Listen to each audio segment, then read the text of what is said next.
Coming up, a boy went to the moon for his 16th birthday and never returned. Find out more at 7.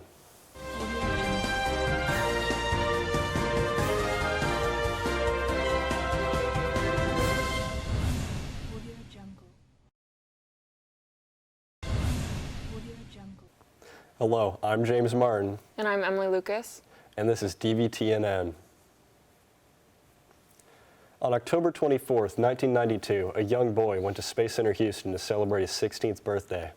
Unfortunately, the spacecraft never returned. 30 years exactly to the original return date, spacecraft Endeavour lands at the Space Center at 7 a.m. in mint condition. The Jetson family spent nearly 3 decades searching aimlessly for answers.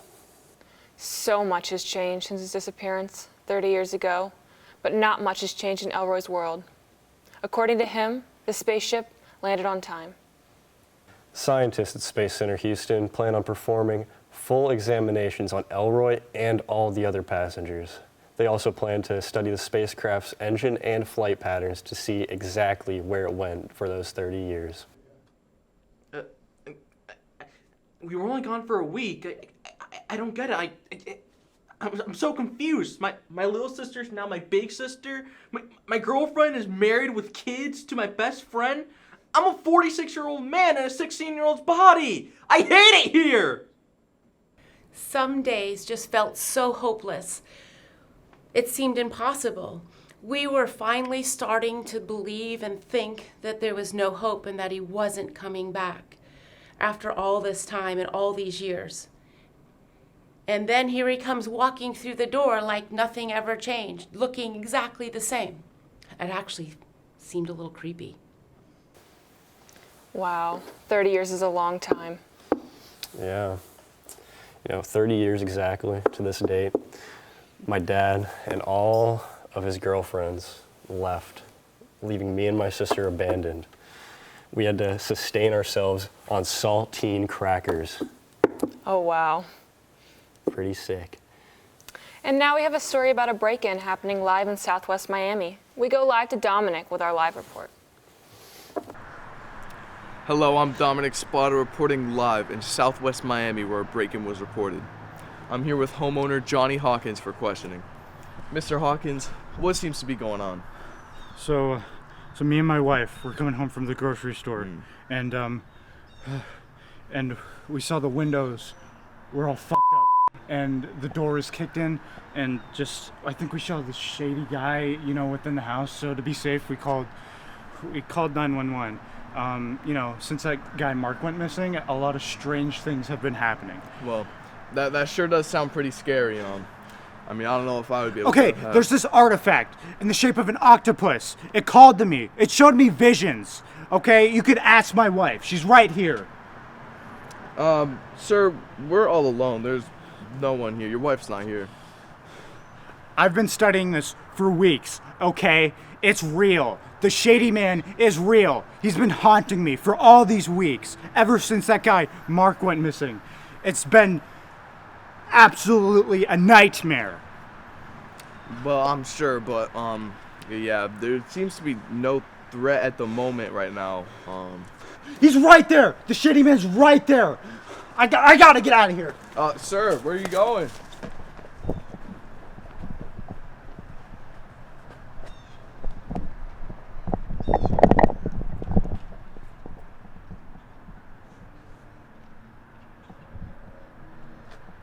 Alright, well that's all I got here. We're gonna send it back to James and Emily in the studio.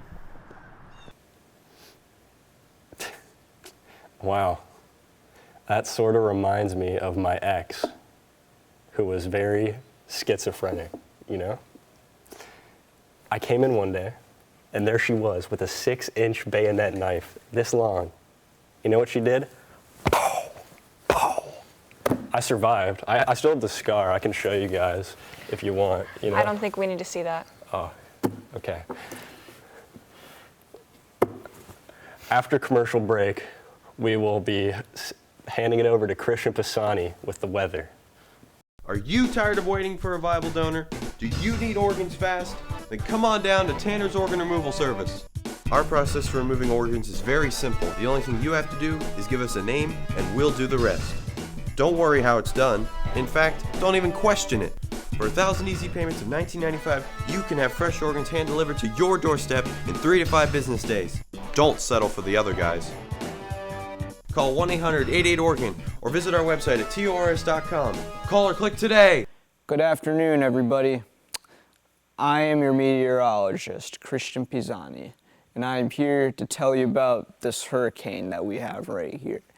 Hurricane named Hurricane Ian, and it's coming for us. And it's coming up the east coast up here, and it's going to be hitting Jacksonville. It's also going to be hitting over on Savannah right here. And then it's going to be going up South Carolina, and it's going to be coming inland to North Carolina, and it might even hit Tennessee a little bit. So as you can see, it's going to be coming up as a Category 3, and then it's going to be hitting us as a Category 4. And then as it gets inland on the Florida coast, it's going to die down as a Category 1 hurricane.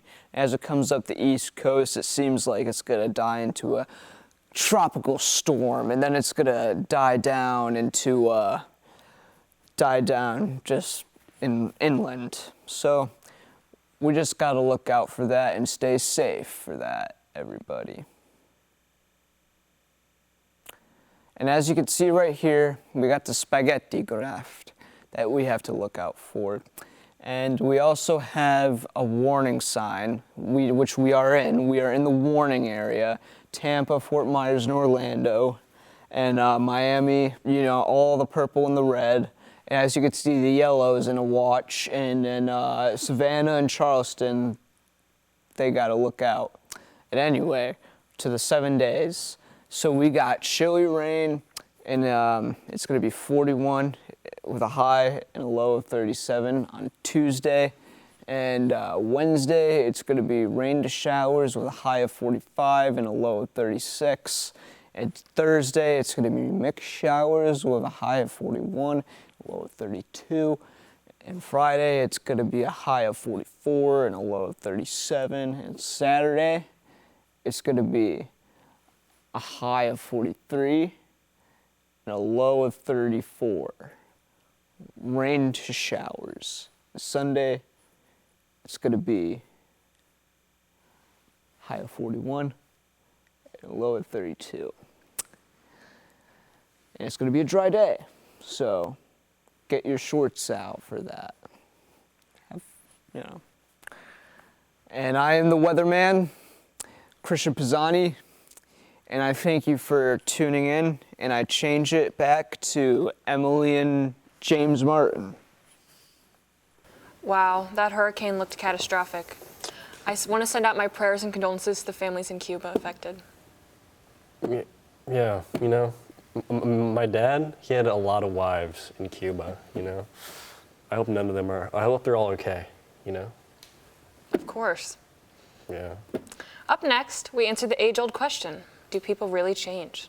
Find out now when Tex Sinclair interviews local legend Paul Nagin Jr. to see if 30 years behind bars has reformed anew.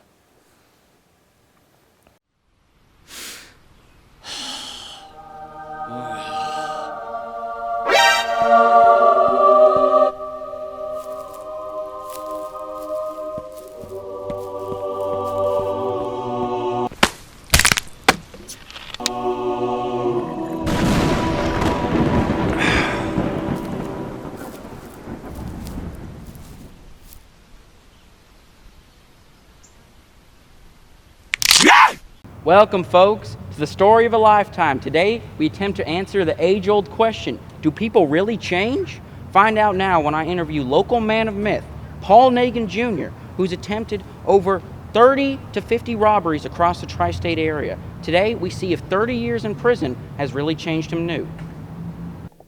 And now it's time to bring it back where it all began. We have the very police officer that arrested Mr. Nagin to begin with. Let's get to it. Now, folks, we have a real treat today. We have Lieutenant Gibbons with us. Thank you so much for your time, Lieutenant Gibbons. Mm-hmm. Now, what's been your experience here with Mr. Nagin? Well, with Paul, interesting dude. When he came here, he was rock bottom, just low life, scumbag. yeah, not somebody that I would ever want to associate with. Now, do you think this time in prison has helped to reform Paul? Absolutely, absolutely.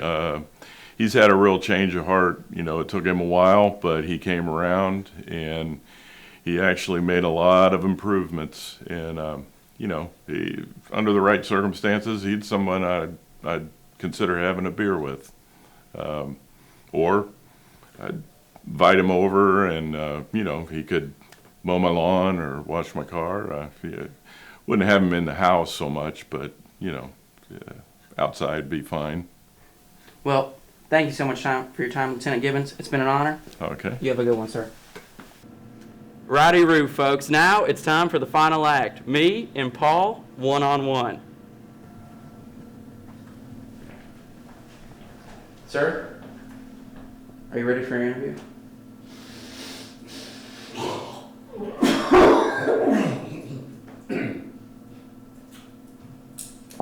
Oh, welcome to my home. All right, let's get it started. Now, Mr. Nagy, how do you feel after all this time in prison?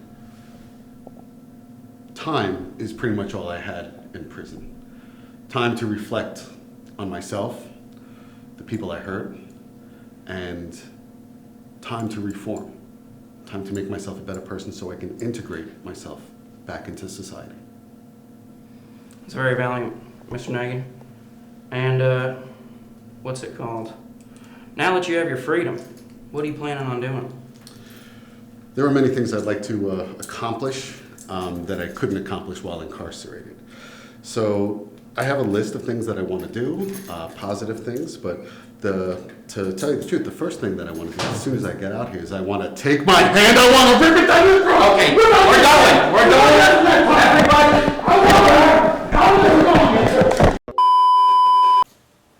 I don't know about you, but I would not want Paul Nagin Jr. in my home. You know, after watching that, I think Paul is my dad. Like, he changed his name and he grew a beard and everything, but like he was just in prison this whole time and didn't tell me. Paul Martin, everyone. After break, we take you to Mickey, who's sitting down to interview movie star Rachel Manner. Don't go anywhere.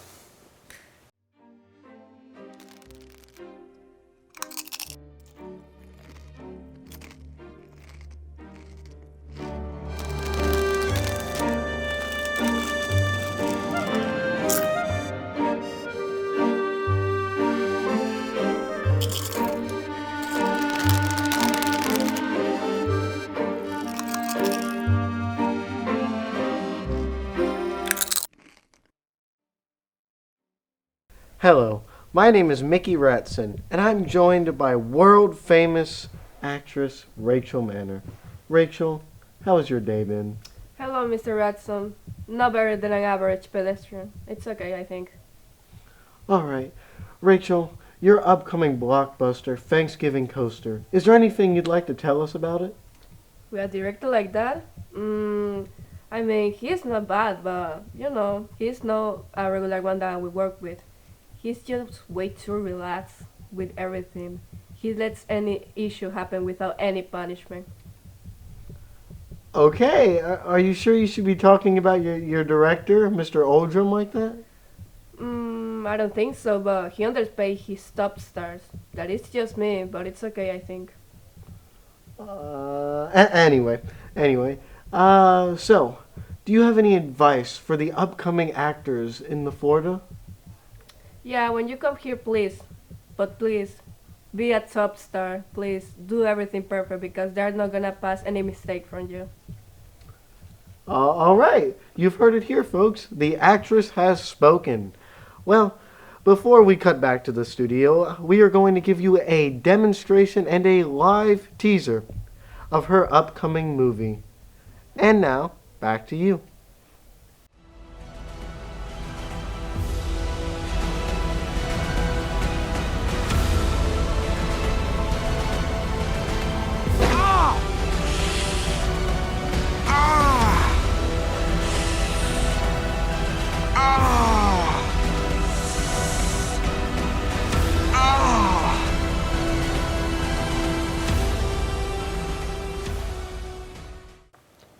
That movie looks so good. I love Rachel Manor. That movie looks terrible, and Rachel Manor sucks at acting. I could name at least like 5 better actresses. Jenna Ortega, Anya Taylor-Joy, like there's so many, but you know, you got your favorites, I guess. Well, tonight we had a 46-year-old teenager, a schizophrenic home invader, a hurricane that's bigger than my house, and a movie star that's well beyond her years. Will my dad ever love me? Who knows? Make sure you tune in for another exciting news broadcast. I'm Emily Lucas. And I'm James Martin. Thank you for watching. Well, now that we're done, like I can finally show you the scar, you know? I'm good. Oh, you're good? I'm good. What do you mean? It's cool. I don't want to see that. Sir, What? you can't do that around here. What? We have to leave. Let's go. What are you trying to do? We're going. Huh? We gotta leave. Sir, you have to leave. Hey, Sir, get away I from hate me. to have Get to away do from this, me. But we gotta go. You gotta go. Hey, no. You can't do this. This is a hostile work environment.